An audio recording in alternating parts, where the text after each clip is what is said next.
जी, अस्सलाम वालेकुम, बिस्मिल्लाहिर्रहमानिर्रहीम।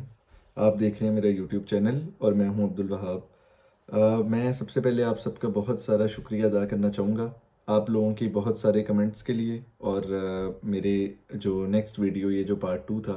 इसके लिए जितना वेट हो रहा था, इसके लिए मैं आप लोगों का बहुत सारा शुक्रिया अदा करूँगा कि आप लोगों ने सब्र रखा और मुझे आप लोगों ने मोटिवेट किया कि मैं दोबारा ये जल्द से जल्द वीडियो अपलोड करूँ। और इंशाल्लाह आज की जो वीडियो है ये डिटेल्ड होने वाली है और इसमें सारे जो टॉपिक्स हैं, जितने भी आप लोगों के क्वेश्चंस हैं, उसकी मैं कोशिश करूँगा वो सारे कवर करूँ इस वीडियो में। और अगली वीडियो जो है, जो आपके अब जो इस वीडियो के बाद जो क्वेश्चंस होंगे, वो मैं इससे नेक्स्ट वीडियो में इंशाल्लाह आंसर करूँगा और वो वीडियो जो है वो इतनी देर बाद नहीं आएगी।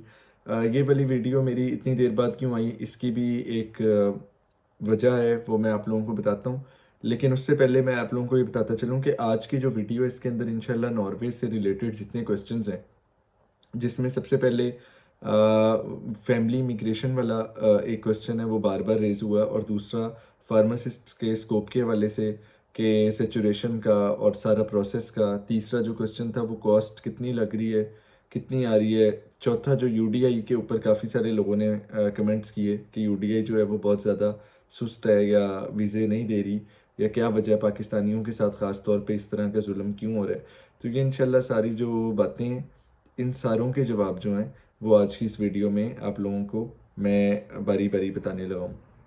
सबसे पहले मेरे आप लोगों से ये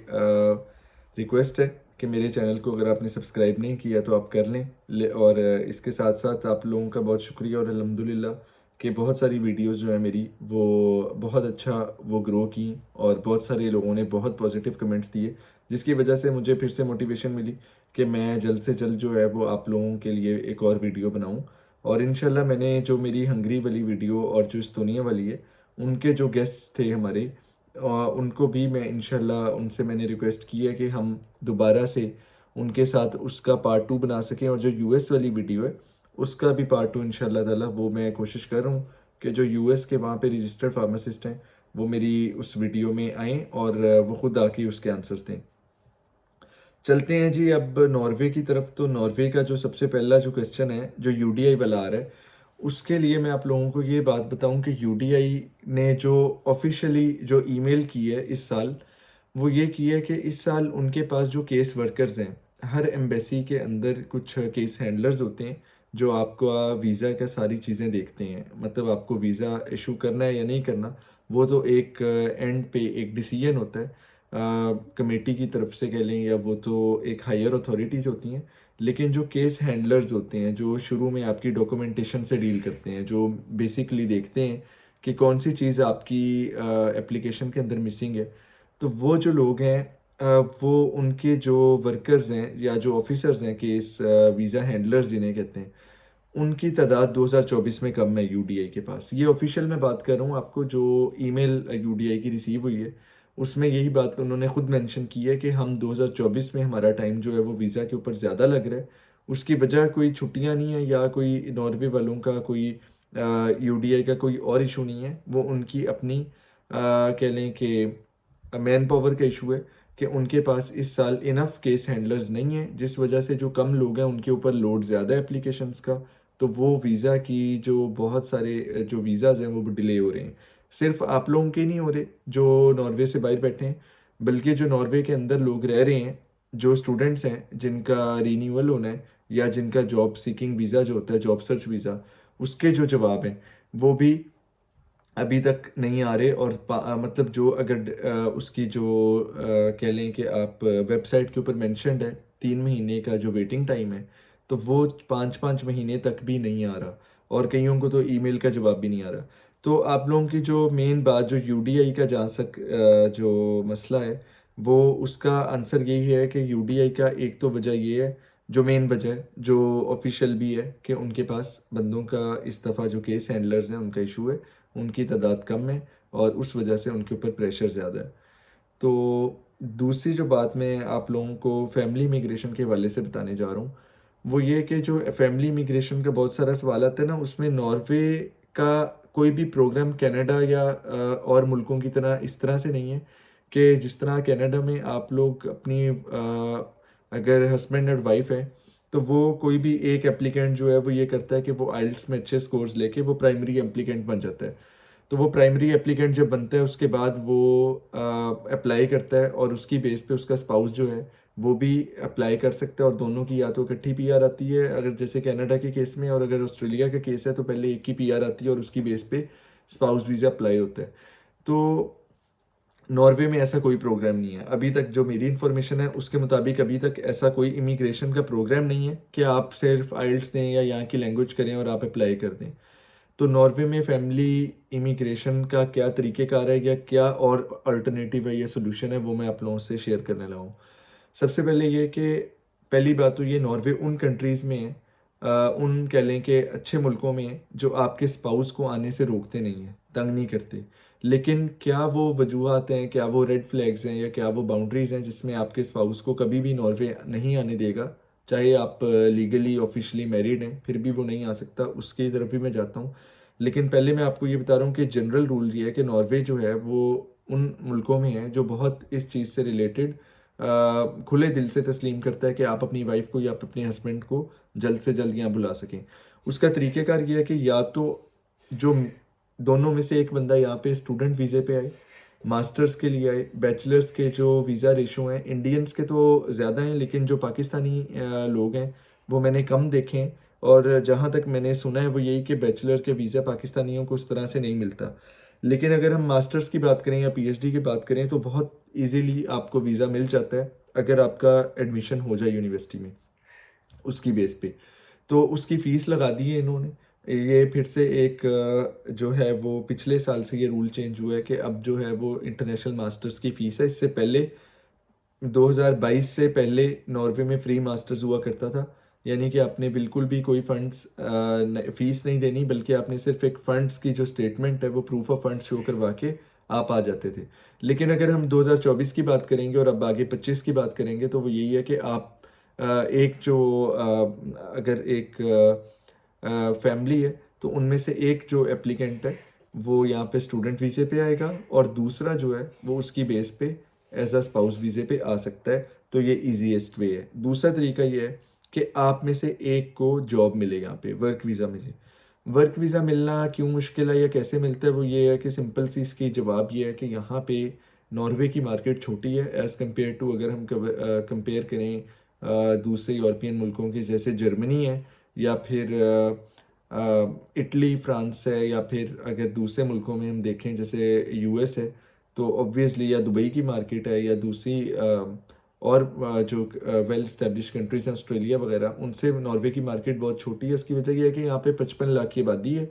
और इतनी कम आबादी के अंदर और ऑलरेडी यहाँ की जो अपनी पॉपुलेशन है वो वेल एजुकेटेड है, और उनकी कोशिश होती है कि यहाँ पे जो लोग हैं उनको पहले हम एकोमोडेट करें, उसके बाद जो है जितने लोग बचते हैं उनमें फिर एक हाई कंपटीशन होता है। उसकी वजह यह कि नॉर्वे का जो पे स्केल है, नॉर्वे की जो क्वालिटी ऑफ लाइफ है वो अच्छी है। तो जो यूरोप के दूसरे कंट्रीज़ हैं, जैसे अगर हम बात करें जिस तरह पोलैंड है, पुर्तगाल है, और जो दूसरे कंट्रीज़ हैं जैसे सर्बिया है या यूक्रेन है, अब जैसे वहाँ से भी बहुत सारे लोग, और इवन स्वीडन से भी यहाँ पर नॉर्वे में लोग आके जॉब करना पसंद करते हैं। उसकी वजह यह है कि यहाँ पे जो है आपको सैलरीज अच्छी मिलती हैं, आपकी क्वालिटी ऑफ लाइफ अच्छी है। तो उस वजह से यहाँ पे एक कंपटीशन है ज़्यादा, और उसकी वजह से यहाँ पर फिर प्रेफर किया जाता है कि आपकी एजुकेशन या तो उस लेवल की हो, एक्सपीरियंस उस लेवल का हो, और तीसरा अगर किसी की लैंग्वेज भी है, नॉर्वेजियन लैंग्वेज वो बोल लेता है, उसका लेवल B1 B2 है, तो फिर ऑब्वियसली उसको एक एडवांटेज है। तो ये आप लोगों को मैंने इस चीज़ का भी क्लियर कर दिया कि क्यों यहाँ पे हमारे पास वर्क वीज़ा इतना आसानी से नॉर्वे नहीं देता। लेकिन इसमें इम्पॉसिबिलिटी कोई नहीं है, बहुत सारे लोगों को मैं जानता हूँ, और मैं आप लोगों को एक दो कंपनीज भी बताऊँगा। जैसे टेलीनॉर है, वो नॉर्वेजियन बेस्ड कंपनी है टेलीनॉर, और वो पाकिस्तान में भी है। तो मैं एक पाकिस्तानी जो है आदमी से मिला जो टेलीनॉर में, उनको डायरेक्टली पाकिस्तान से बैठ के वर्क वीज़ा मिला, और वो यहाँ पर अब 6-7 साल पहले आए और अब वो यहाँ पे जॉब कर रहे हैं। तो और उन्होंने अपनी फैमिली भी बुलाई, और इस तरह से वो एक ही नहीं, काफ़ी सारे लोग हैं डिफरेंट कंपनीज़ में आते हैं, और कुछ इंजीनियर्स हैं, कुछ आईटी से रिलेटेड हैं। तो हर फील्ड में तकरीबन पाकिस्तानी यहाँ पर हैं जो इस चीज़ में कामयाब होते हैं, तो ऑब्वियसली आपको इस सारी प्रोसेस में टाइम लगता है। अब कुछ रेड फ्लैग्स डिस्कस कर लेते हैं जिसमें आपकी फैमिली कभी भी यहाँ पर मूव नहीं हो सकती नॉर्वे में। उसमें सबसे जो मेन रीज़न है, जो पिछले इस साल ग़ालिबन लॉ पास हुआ है, वो ये कि अगर अब आपके मियाँ या बीवी में से कोई एक आपका फर्स्ट कज़न है, तो वो कभी भी नॉर्वे स्पाउस वीज़े पर नहीं आ सकता। उसकी वजह ये है कि इन्होंने कज़न मैरिज को बैन किया है, और इसकी वजह क्या है कज़न मैरिज को बैन करने की, ये एक डिबेटेबल टॉपिक है, लेकिन जो मेन रीज़न है वो ये कि ऑब्वियसली इस चैनल के थ्रू जो है इन्होंने, जो मेरी इत्तला है उसके मुताबिक ये कि इन्होंने इस चैनल के थ्रू यहाँ पर पिछले दौर में काफ़ी सारे लोगों ने अपने कज़न्स को बुलाया इस तरह से स्पाउस शो करके, और आहिस्ता आहिस्ता उन्होंने अपनी फैमिली यहाँ पर सेटल करनी शुरू कर दी एक के बाद दूसरे। जैसे फॉर एग्जांपल मैं आपको एग्जांपल देता हूँ कि अगर एक इंसान अपनी कज़न को बुलाए और उसके बाद उसको यहाँ पर सेटल करके उसको डाइवोर्स दे और फिर दूसरी कज़न का इस तरह से शो करवाए, तो आहिस्ता आहिस्ता उसके कज़न्स भी यहाँ पर आ जाएंगे, और वो एक लीगली इस तरह से, एक तो ये है। दूसरा पॉइंट ऑफ व्यू जो मेडिकली भी है कि वो जो कज़न मैरिज से मेडिकल इश्यूज़ होते हैं, तो उस वजह से भी ये नहीं चाहते कि इनकी आबादी के अंदर कोई इस तरह के मेडिकल प्रॉब्लम्स हों जिस वजह से इनकी स्टेट पे बर्डन पड़े। तो ये दो मेन रीज़न्स हैं, हो सकता है इसके अलावा भी कुछ रीज़न्स हों। अगर आपको इसकी कोई और इन्फॉर्मेशन है तो ज़रूर कमेंट्स में बताइएगा, लेकिन मेरी इत्तला के मुताबिक ये दो मेन रीज़न्स थी जिस वजह से इन्होंने इस लॉ को पास किया कि अब कज़न मैरिज को ये हरगिज़ वीज़ा नहीं देने वाले। तीसरी चीज़ जिसकी तरफ हमने आना है यूडीआई और फैमिली इमिग्रेशन के बाद, वो है फार्मासिस्ट से रिलेटेड इश्यूज़। सैचुरेशन के बहुत सारे क्वेश्चंस हैं और प्रोसेस के और कॉस्ट के। सबसे पहले मैं आप लोगों को ये बताता चलूँ कि जो सैचुरेशन है उसकी अगर हम बात करें तो इसमें कोई शक नहीं कि पिछले कुछ सालों में पाकिस्तान टॉप पे रैंक कर रहा है फार्मासिस्ट के लिए, कि जो फार्मासिस्ट आए हैं वो मैक्सिमम पाकिस्तान से आए हैं पिछले 5-6 सालों में। और ना सिर्फ वो आए हैं बल्कि पाकिस्तानी फार्मासिस्ट ने बहुत ही कह लें कि अच्छा और ज़बरदस्त हैरानकुन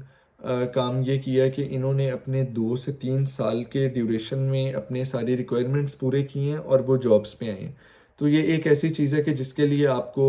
या मुझे मतलब एक प्राउड फील होता है कि माशाल्लाह ये बड़ी ज़बरदस्त चीज़ है कि पाकिस्तानी जो फार्मासिस्ट हैं पिछले 4 से 5 साल में, अगर हम एग्ज़ाम्स देखें फार्मेसी के जो लाइसेंसिंग एग्ज़ाम्स हैं, तो जिसमें टॉप किया है जो क्वांटिटी वाइज अगर हम मुल्कों को देखें, तो उसमें सबसे ज़्यादा पाकिस्तानी फार्मासिस्ट हैं जिन्होंने पासिंग रेशियो है जिनकी। वो ऑब्वियसली डिपेंड इस चीज़ पे भी कर रहा है कि आए भी ज़्यादा पाकिस्तानी फार्मासिस्ट ही हैं as compared to other countries. इसी वजह से जो है वो अब जब इतने सारे पाकिस्तानियों का इन्फ्लक्स हुआ है, तकरीबन 500-600 फार्मासिस्ट जो हैं वो पिछले 5-6 सालों में जब आए हैं, या शायद इससे ज़्यादा, लेकिन मैं एक मोहतात उस फिगर में बता रहा हूँ। तो अगर इतने फार्मासिस्ट आए हैं और उनमें से जो कह लें कि 70% ने अपना सारा प्रोसेस कंप्लीट करके वो जॉब्स पे गए हैं, तो अब नॉर्वे में जिस तरह रिटेल जो फार्मेसीज़ हैं अगर हम उसकी बात करें तो वो 1050 के अराउंड हैं। तो इतनी फार्मेसीज़ के ऊपर जब आपके तकरीबन 300-400 फार्मासिस्ट जो हैं वो सिर्फ पाकिस्तान से हैं, तो इसलिए ये कोई डिस्क्रिमिनेशन नहीं की इन्होंने, बल्कि यहाँ पे एक इक्वलिटी का रूल है नॉर्वे में कि हर जॉब के ऊपर इनकी कोशिश होती है कि एक मल्टी कल्चरल सा एनवायरनमेंट हो। यहाँ पर ऐसा नहीं आप देखेंगे, किसी भी शोबे में जाएंगे तो आप बिल्कुल भी ये नहीं देखेंगे कि कोई इनइक्वालिटी है। इनइक्वालिटी इन अ सेंस कि यार तो ये नहीं होगा कि अगर कोई भी एक जॉब है उस पर सारे जो मुलाजमीन हैं वो सारे के सारे मर्द काम कर रहे हैं या सारी की सारी औरतें काम कर रही हैं, ऐसे नहीं होगा। इनकी कोशिश ये होती है कि वो एक तो वो जेंडर भी इक्वल रहे, और दूसरा ये कि जो लोग हैं वो भी डिफरेंट कंट्रीज से हों, कोई अफ्रीका से हो, कोई एशिया से हो, कोई नॉर्वेजियन हो, कोई यूरोपियन और मुल्कों से हो, कोई इंग्लिश अमेरिकन, जो भी डिफरेंट कंट्रीज डिफरेंट रेसेस से इनके एक लोग हों, ताकि एक प्रॉपर जो है आपको लर्निंग का मौका मिले, प्रॉपर जो है वो एक रिस्पेक्ट का एलिमेंट सारों में आए। तो ये चीज़ को ये बड़ा प्रमोट करते हैं। तो अब जब हम अगर इस चीज़ को देखें और पाकिस्तान से जब बहुत ज़्यादा फार्मासिस्ट आ गए हैं, तो ऑब्वियसली इन्होंने इस चीज़ को देख के अब पाकिस्तानियों का जो प्रोसेस है वो उसको थोड़ा सा स्लो किया है, और उसके मुकाबले में जो दूसरी कंट्री से अप्लाई कर रहे हैं, जैसे इजिप्ट से कर रहे हैं, ईरान से कर रहे हैं, इंडिया से कर रहे हैं या दूसरे मुल्कों से कर रहे हैं, उनका उसी तरह से अभी भी ये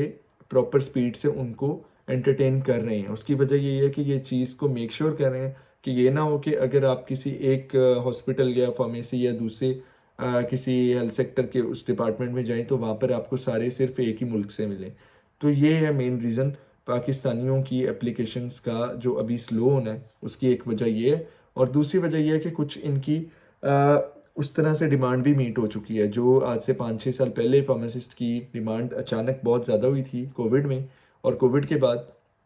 वो अब ऑब्वियसली कवर हो चुकी है, हो रही है। तो उस वजह से क्योंकि सिर्फ ये बाहर से फार्मासिस्ट नहीं बुलाते बल्कि इनके अपने जो स्टूडेंट्स हैं हर साल वो भी फार्मासिस्ट बनते हैं।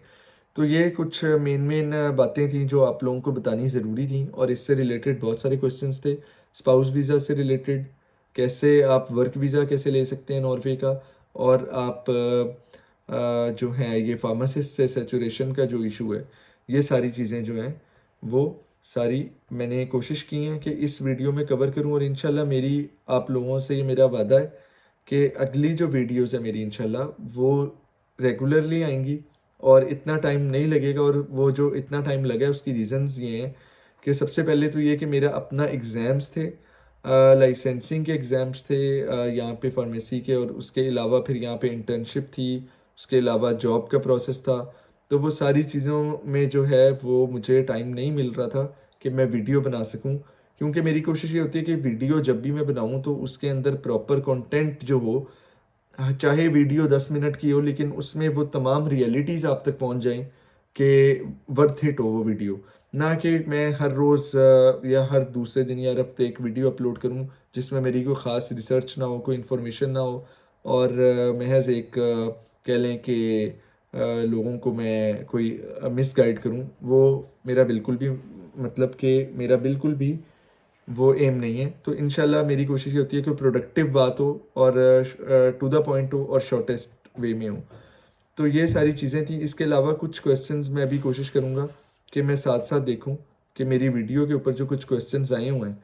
वो कौन से हैं, और उनका आंसर भी मैं इसी वीडियो का पार्ट बना लूँ, ताकि नेक्स्ट वीडियो में जो भी आप लोग ये नेक्स्ट वीडियो देखेंगे मेरी, ये वाली वीडियो जो पार्ट 2 अब जो है नॉर्वे का, ये जो अपडेट्स हैं, इसके नीचे आपने प्लीज़ कमेंट्स कीजिएगा, ताकि मेरी कोशिश होगी जो इसके कमेंट्स हैं उसको मैं पार्ट 3 में ज़रूर कवर करूँ। अब जो एक और कमेंट जो मैं अभी पढ़ रहा हूँ वो मेरी वीडियो पे, please make points on pharmacist prospective and process. Pharmacist का स्कोप जो है वो ये है कि अगर तो आप ऑब्वियसली मास्टर एमफिल हैं या पीएचडी हैं तो आपको इसका एक तो यहाँ पे फ़ायदा होता है, और दूसरा ये कि आपको आपके लिए जो है वो एरियाज़ खुल जाते हैं, जैसा कि आप इंडस्ट्री में जा सकते हैं, आप पीएचडी की तरफ जा सकते हैं, आप हॉस्पिटल में जा सकते हैं। और अगर आप सिर्फ बैचलर्स हैं तो ऑब्वियसली आपकी वो चीज़ नैरो डाउन हो जाती है, और उसका इम्पेक्ट आपकी हर चीज़ पे आता है, आपकी सैलरी पे, आपकी स्किल्स पे। ऑब्वियसली ये पूरी दुनिया में ऐसी है कि जितना ज़्यादा आप एजुकेटेड होंगे उतना आपके लिए उसका बेनिफिट है।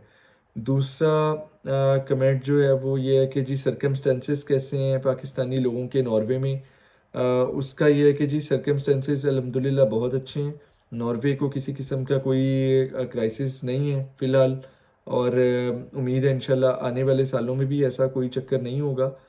तो पाकिस्तानी लोगों के सर्कमस्टेंसेस बहुत अच्छे हैं और पाकिस्तानियों की रिस्पेक्ट है। पाकिस्तानी यहाँ पर बहुत सारा बिजनेस जो है नॉर्वे में वो पाकिस्तानी रन कर रहे हैं, और इस वजह से इनकी रिस्पेक्ट है। और 70s में पाकिस्तानी आए थे और उन्होंने बहुत कुछ यहाँ पे अचीव किया, नॉर्वे को कंट्रीब्यूट किया। तो इस वजह से पाकिस्तानियों की यहाँ पे एक प्रेस्टीज है, एक रिस्पेक्ट है। इसके अलावा एक कमेंट है जी, I am currently in Dubai, is it a myth or reality that a person living in Dubai will get visa early as compare to one living in Pakistan. ये मिथ नहीं है, मेरे ख्याल से ये रियलिटी है। उसकी वजह ये है कि आपका जो पाकिस्तान में तो नॉर्वे की एम्बेसी नहीं है, अबू धाबी में। तो जो नॉर्वे से हमारी जो ये सारे वीज़ाज़ हैं ये अबू धाबी जाते हैं। तो ऑब्वियसली अबू धाबी वाले जो हैं वो एक अपने जो प्योरली अबू धाबी से वीज़ा अप्लाई हो रहा है, और एक जो दूसरे मुल्कों से भी बर्डन आ रहा है, तो उनको साथ साथ तो डील कर रहे होते हैं। लेकिन ऑब्वियसली कुछ कंट्रीज़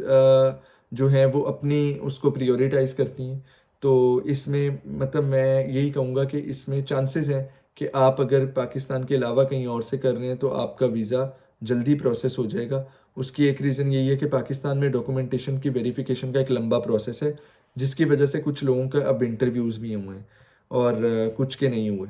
लेकिन जब हम लोग आए थे तो हमारे में से मोस्टली इंटरव्यूज़ के बगैर आए थे। लेकिन उसकी वजह यही है कि यहाँ पे कुछ अथॉरिटीज़ को ये चीज़ फ़ील हुई कि शायद पाकिस्तान में जो है वो कुछ डॉक्यूमेंट्स उस तरह से वेरीफाई नहीं हो पा रहे, जिस वजह से उन्होंने इंटरव्यूज़ किए इस चीज़ को वेरीफाई करने के लिए, ताकि आपकी जो वर्क हिस्ट्री है या जो चीज़ें आपने क्लेम की हैं वो सही हैं अभी या नहीं। लास्ट चीज़ है जी, about requirement of experience in retail pharmacy. जी, रिटेल फार्मेसी का एक्सपीरियंस ज़रूरी है। अगर आपका एक्सपीरियंस 6 महीने से कम है तो ऑब्वियसली नॉर्वे आपको लाइसेंस नहीं देगा, क्योंकि इनको लाइसेंस के अंदर ये है बात ज़रूरी है कि अगर आपको फार्मासिस्ट का लाइसेंस चाहिए तो आपका साल 2 साल का एक्सपीरियंस होना चाहिए, मिनिमम 6 महीने की इंटर्नशिप्स आपकी होनी चाहिए प्रॉपर लेटर्स की। और आप लोग जहाँ भी काम करें अपनी स्लिप, सैलरी स्लिप्स और अपना जो एक्सपीरियंस सर्टिफिकेट है उसको टेस्ट करवा के रखें, चाहे आपने नॉर्वे आना है या किसी और मुल्क में जाना है। Please make video for visa pharmacist Norwegian procedure. जी, डॉक्टर रहमान मंजूर ऑफिशियल ने ये कमेंट किया। रहमान भाई, सबसे मेन बात यह है कि फार्मासिस्ट का जो वीज़ा जो प्रोसीजर है ये पूरा,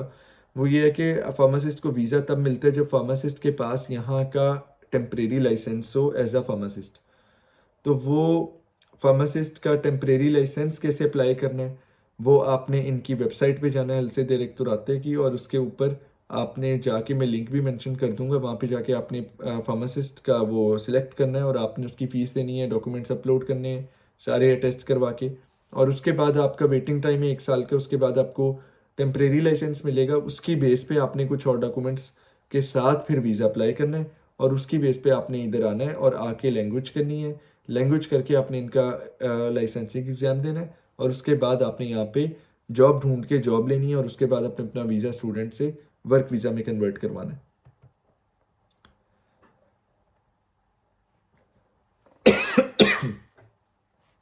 जी, तो इसके अलावा किसी ने पूछा जी कौन सा एग्ज़ाम का है आपने लैंग्वेज क्लियरेंस के बाद, तो ये जी नेशनल फ़ाग एग्ज़ाम है, लेकिन आपको उसकी टेंशन की इसलिए ज़रूरत नहीं कि पहले आप आके लैंग्वेज करें। जब आप लैंग्वेज कर लेंगे तो आपको उसका नाम और हर चीज़ पता लग जाएगी। उसके अलावा जी पेरेंट्स की पीआर की क्राइटेरिया क्या है? जहाँ तक मुझे ये पता लगा है कि पेरेंट्स का वीज़ा जो है वो आप स्पॉन्सर कर सकते हैं, ख़ास तौर पे अगर आपके बहन भाई पाकिस्तान में नहीं है, या तो आपके बहन भाई हैं ही नहीं, या फिर हैं तो वो आपके पेरेंट्स के साथ नहीं रह रहे, तो फिर आपके चांसेस ज़्यादा हैं कि आपके पेरेंट्स को जल्दी वो वीज़ा, जो विज़िट वीज़ा है वो मिल जाएगा। जबकि पीआर का मेरे ख़्याल से I am not very sure, लेकिन पीआर आप पेरेंट्स के लिए अप्लाई नहीं कर सकते, बहुत ही स्पेशल केसेस हैं। उसमें यही है कि जैसे किसी की कोई एलोन मदर है, वो पाकिस्तान में, और उसका कोई बहन भाई उनकी टेक केयर नहीं कर सकता, और उनके हस्बैंड भी नहीं है और उनका कोई सोर्स ऑफ इनकम भी नहीं है, तो शायद इस तरह के डिपेंडेंट केस में जो है वो यहाँ पे ह्यूमैनिटेरियन बेसिस पे पेरेंट्स में से एक को पीआर या जो भी आपका कह लें कि परमानेंट रेजिडेंस वगैरह सारी चीज़ें मिल जाएं। इसके अलावा जी मुझे